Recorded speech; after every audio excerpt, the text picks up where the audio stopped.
Buongiorno mga kabita! So for today's video, samahan nyo kami dito sa ice skating dito malapit sa Castelvecchio. So I think it's Arsenale na. Una namin pinuntahan ay itong ice skating area. So first time namin makita dito sa Verona itong ice skating. Last year kasi hindi kami nakapunta. Kaya naman, ngayon, sinubukan namin tingnan kung ano ba talaga makikita dito sa ice skating dito sa Verona. So, kung mapapansin nyo, ang daming bata, matanda, dalaga, binata, mag-asawa, magpamilya, magjowa, magkaibigan.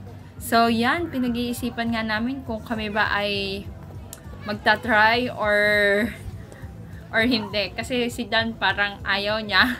Pero, let's see! You want to try? Anak, tatay, buhatin mo si Dan. At habang pinagmamasdan namin sila, mga nag-ice skating, is pinag-iisipan naman namin mag-asawa kung magkano at paano kami magkakapag-ice skating dito. Oo nga pala, si Dan lang pala at ang tatay niya yung pwede kasi medyo nag-iingat tayo mga buntis. Alam nyo naman, medyo maselan tayo. So, yan. At kung mapapansin ninyo, ay dalawa yung ice skating area nila dito. Kaya maganda. Kaya madaming tao ang pwedeng maglaro. At sa kapapanood namin sa kanila is yan, napaibig naman kami maghanap ng french fries o patatini. Pero ang nakita namin is yung booth kung saan kabibili ng ticket para sa ice skating. So, ang isang oras pala dito is 9 euro. Pag gusto mo namang unli na or whole day, is 14 euro.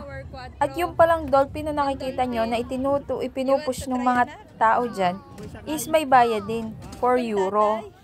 Pero ayos na kasi nakakatuwa at mag-i-enjoy ka rin naman.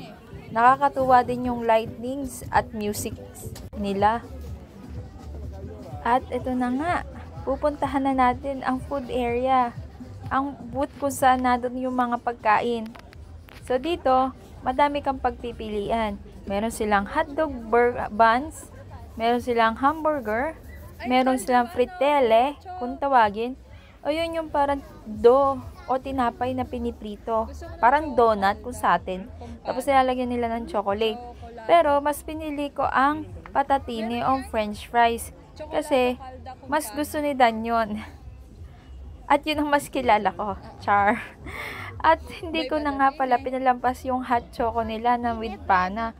Kasi ang sarap nun. Lalo na sa panahon ngayon na napakalamig ngayon. Kaya naman, o-order na si tatay. Sige, media no. Media, per night, per dan, okay? Okay. Tatay no. Tatay no. Kala? Bono.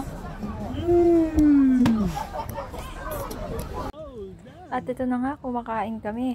At habang kumakain kami, tinatanong ko rin at pinag-iisipan pa rin na mag-ama kung sila ba ay mag-ice skating o hindi na.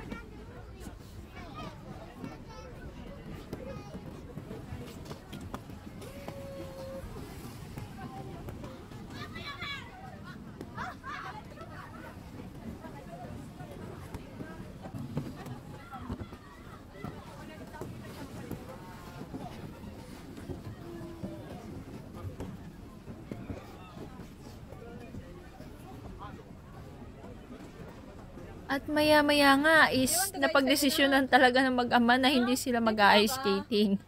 Kaya naman, pinanood na lang namin yung mga nag-ice skating. At maya-maya, uwi na rin kami. So yun lamang. Salamat sa panonood.